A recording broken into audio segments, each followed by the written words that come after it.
Hi everyone, I'm Lara and welcome to the College Office. You guys, I am so excited about our guest today for College Spotlight. It's Patrick Hinds, host of the Theater People podcast, which got my letter of recommendation in the video called The Easiest Part of Applying to College, which, by the way, you should definitely watch if you haven't already because it's all about letters of recommendation from your teachers, and now is a great time to ask your teachers for letters of rec before they go on summer break. Patrick is a podcaster extraordinaire. He hosts the weekly Theater People podcast, which has been featured on so many best of lists, everywhere from BuzzFeed to NPR to Playbill. Beyond that, he also hosts the Broadway Backstory podcast, which follows Broadway musicals from inception to opening night. Last season, he featured shows like Legally Blonde, In the Heights, and my personal favorite, Spring Awakening. Patrick's newest podcast, True Crime Obsessed, just premiered, and it is, of course, great. You should definitely check it out wherever you get your podcasts.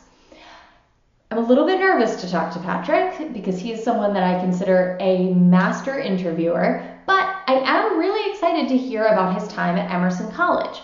I'm hoping he'll tell me how his time there helped him get to a place where now he gets to talk to our favorite Broadway people all of the time. So let's do it. Hi, Patrick. Hi. I'm so excited to meet you. I talk about your podcast all the time. Oh, I love hearing that. I love it. I love all of them. I just listened to True Crime Obsessed last week. Oh, yay! Yes. Our latest. My favorite line was, Neve is just a hot dummy. And I was like, yeah, no, I would agree. People have really taken to that line. But yes. It's true. Neve is just a hot, hairy dummy. And I'm okay with that. Yeah. I'm like, yeah, that's a pretty accurate description. Mm-hmm. I've got a lot of concerns about, because they're gorgeous and brilliant, and they have beautiful full names. Right. Of course, they have to shorten them to like a really annoying nicknames, like Neve and Rel. I'm just not doing it. Yeah, I'm just not doing it. I'm not participating in it. I really appreciated that. Thank you. I went through a summer of like just catfish all the time. Oh, the show. Yeah. I watched the documentary and then I watched the show. Mm-hmm. And I just was like, I can't stop watching catfish, you guys. This is all I'm doing now. I found Megan on the internet and we've been corresponding. We're gonna do like an interview. I know, I'm hoping it's probably Angela. Yeah. Probably. You might. That would be even better. Yeah, that's the key. Alright, so let's jump into that. Alright, let's do it. Okay, so tell me about you in high school. Where did you grow up? What were you like? What did you want to be when I grew up? Oh, God. I grew up in a town called South Yarmouth on Cape Cod in Massachusetts. I went to Dennis Yarmouth High School, public school. And I was, I think back on my high school experience and I think I was so lucky. My mom is gay. We had a ton of like LGBT people around us all the time. I had a ton of positive like role models. I came out really young. I came out right when people were just starting to do that. Yeah. And so for me, it was I have to say, it was like a pretty easy coming out in high school. People were really cool about it. I had a very happy, I think back very fondly on my time in high school.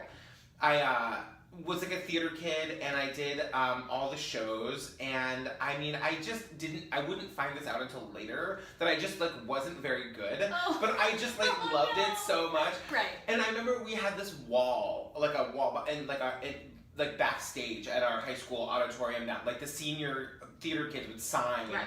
And we had done Bye Bye Birdie that year, and I remember signing the wall saying, I've got a lot of living to do. Come see me on Broadway in 10 years.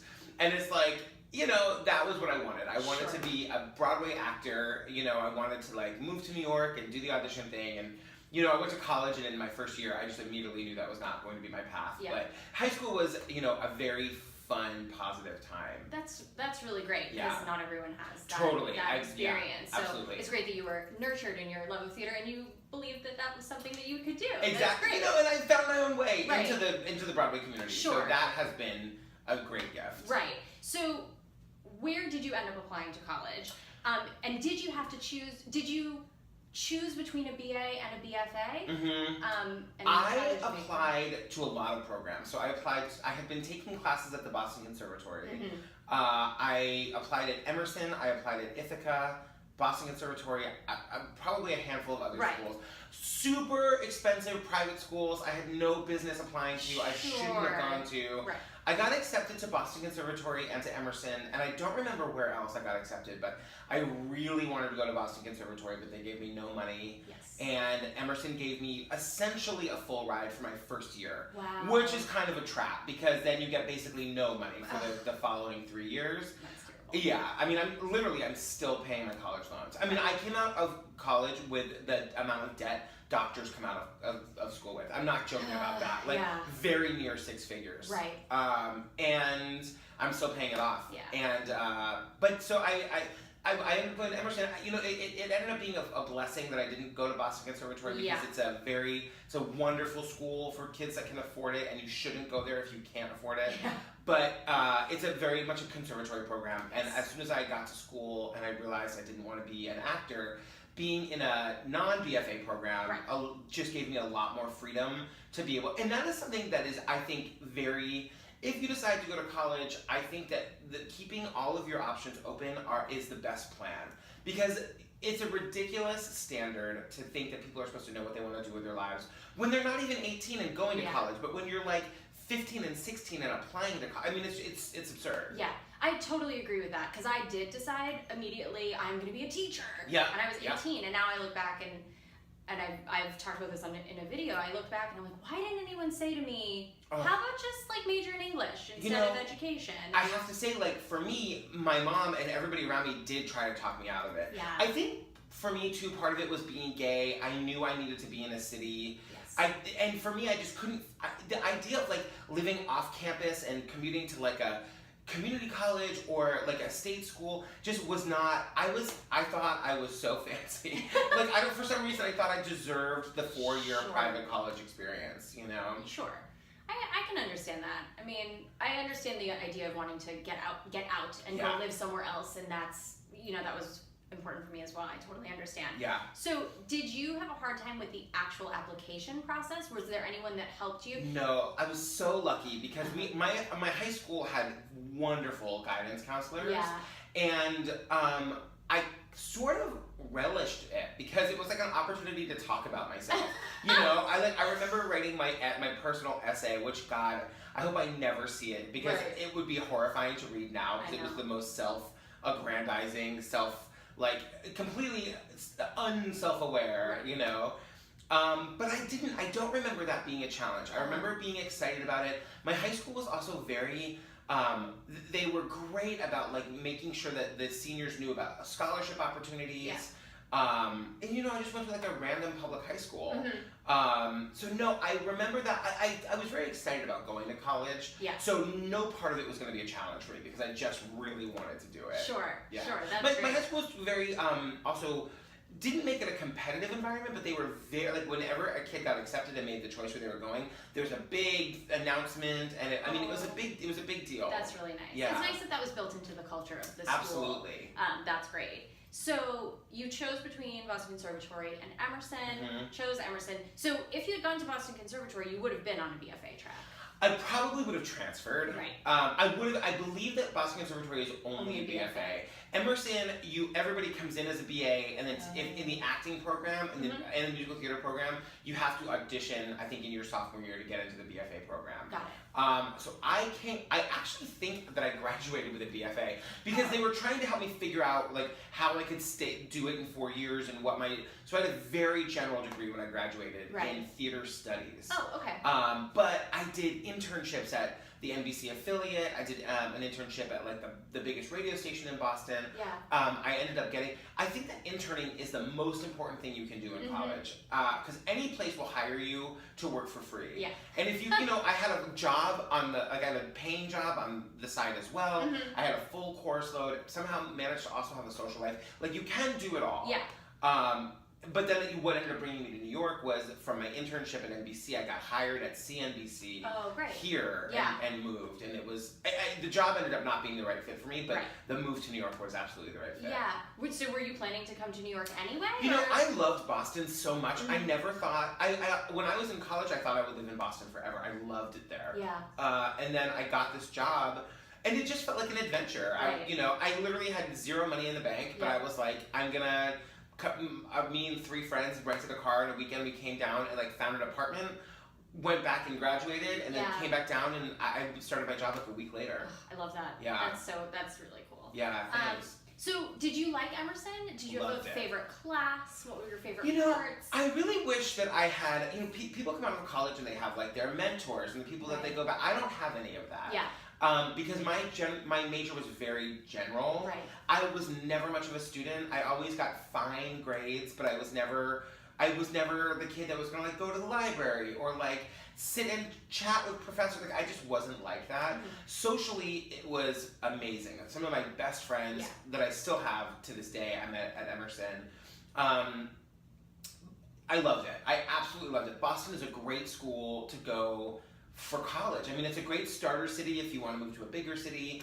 And yeah, I mean, I wouldn't trade that for anything. It's worth the mountain of debt. My husband would not agree, but it is worth all of the sacrifices I had to make for it. Sure. Yeah, I mean, I kind of agree about Boston. I think that it's because it's so much a college town. There are so many schools Something like there. 51% of the real estate there is for college kids. Right. Yeah. I think that's so great. So did you have a favorite class or a favorite teacher or anything? I didn't have a favorite teacher. My favorite classes, God, you guys, I was in college so long ago. My favorite class, I mean, I took a writing class that I really loved. Yeah. But I will say, if we're thinking in terms of like the things that I did that I learned the most in, I would say my internships. So like my internship at Kiss 108 in Boston on the morning show was super informative for me of the business. Now I'm a professional podcaster, and that was radio, and that was great. My internship at the NBC affiliate in Boston, I learned how to write for TV. They gave me a lot of freedom to actually produce segments. So those would have been my favorite classes for sure. That sounds like it's very important for what you do now. Absolutely. Yeah. I mean, it is where I learned the most. Absolutely. Right. That's great. So that leads to my next question. How did your time at Emerson help get you to where you are now as a professional podcaster? I mean, I would say literally not at all. Okay. But that's not what I was expecting, but okay. It's not Emerson's fault. I mean, Emerson has a great communications major. I was able to take a lot of communications classes. Again, the internships were great, but like podcasting didn't exist. I went to Emerson, I graduated in 2000, so I was like in the late 90s. I'm sure they have an incredible radio program. Right. I mean, incredible. One of the world's most renowned college radio programs. But I think that I mean, I want to find a way to connect it, but really it was just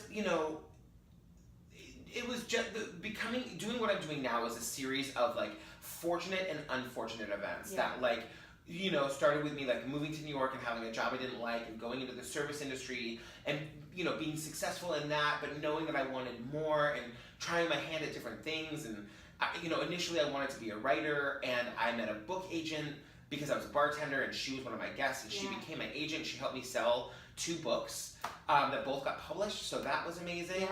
And honestly, I started my podcast as a hobby, and it was just a fun thing that I did that I never meant to take seriously, but it was just growing and growing and growing and growing. Right. And I got laid off from my job, and I was absolutely terrified. Wow. And my husband was just kind of like, we're doing okay. Like, our daughter had come into our lives, and our adoption was just about done, and we were finally feeling settled. Yeah. And my husband was like, "Why don't you take some time and see if you can make this make a living doing this?" Wow. I mean, I could not be doing this without my husband. Right. He is, is certainly helping to support me financially while I'm getting my business off the ground, but just making it possible and encouraging me to do this. Yeah. I'm very lucky. That's amazing. Yeah. So if you were to... Shout out to my husband. Yes. And mine too. Yay, husband! Yay! And children.